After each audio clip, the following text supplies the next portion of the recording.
The name of our program is Inside Texas Politics, so we are going to really get in the weeds on this next issue here. Democrats in the Texas House will select a new leader this fall, a chairman for their caucus. Right now it's State Rep Chris Turner from Arlington, but he decided to hand that role over to someone else. So what kind of voice do Democrats need in the Texas legislature? Every session, remember, gets more conservative than the last. We put that question to State Rep Ramon Romero, a Democrat from Fort Worth. Representative Romero, welcome back to our program here. Let's start with a basic question. What kind of leader do Texas House Democrats need going forward with the political climate we have today? Thank you, Jason. Thanks for having me on. I'm glad to be here. I think you have to make everyone happy. And thinking about this question, Jason, one of the things I thought of is it's really the only place where the quarterback and the speaker, Dade Phelan, plays for both teams. You know, and what the Democrats want is, we know we're going to lose. We don't expect to go down there and pass all of our priorities, but we don't want to lose by 50 points. And that's really important. It's important that this leader is able to convey that to the speaker, and the speaker respect him or her. And in respecting him or her, respects all of us as a caucus. Speaker Phelan has given Democrats, committee chair assignments, which a lot of Republicans don't like. Is it time for Democrats to be tougher, do you think? And if so, does that threaten any relationships with the speaker?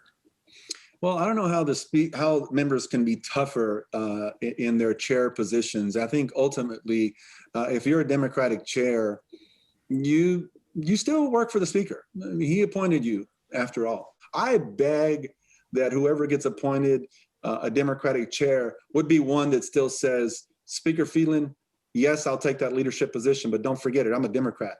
And these are the reasons why you put me there, because I will stand against these issues that are not good for all Texans.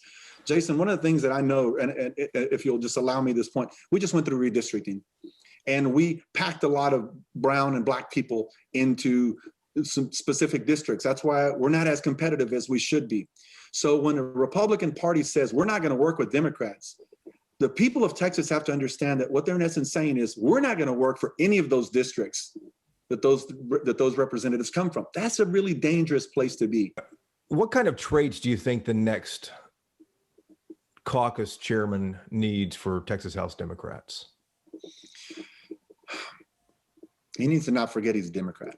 He must go in or she must go in without any goals whatsoever of making a deal that's not in the absolute best interest of the party as a whole, of Texans for that matter, as a whole, and then be able to create a plan, get the membership behind him, and unlike DC, find a way for strict enforcement amongst his colleagues in the Democratic caucus. Well, let me ask you that. Does that threaten the unity that the Texas House has become known for? There's no unity in the Texas House. Anyone who says that we're not like Washington needs to spend more time in Austin and realize we're as close to Austin, or as close to DC as we might as well be our neighbor. It's not the way it used to be, Jason. The fact that we sit next to one another doesn't mean that after last session, we don't spend a lot of time talking to one another anymore. And it happened over one session. And I think Speaker Phelan understands that. And it's really up to him and a lot of those chairs and a lot of the folks that are more mature and more experienced to bring us back to that point. Look, and I can't go without saying how much credit Leader Turner deserves. For 3 sessions, he's led this Democratic caucus. He's organized the caucus. He's put on retreats, summer and spring retreats, led us in DC as well. And he's done as tremendous a job as anyone could have asked for, certainly not without criticism, including criticism from myself.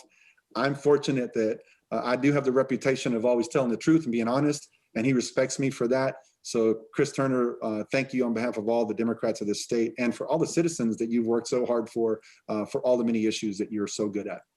Representative, thank you for the time. Thank you, Jason. Glad to be here.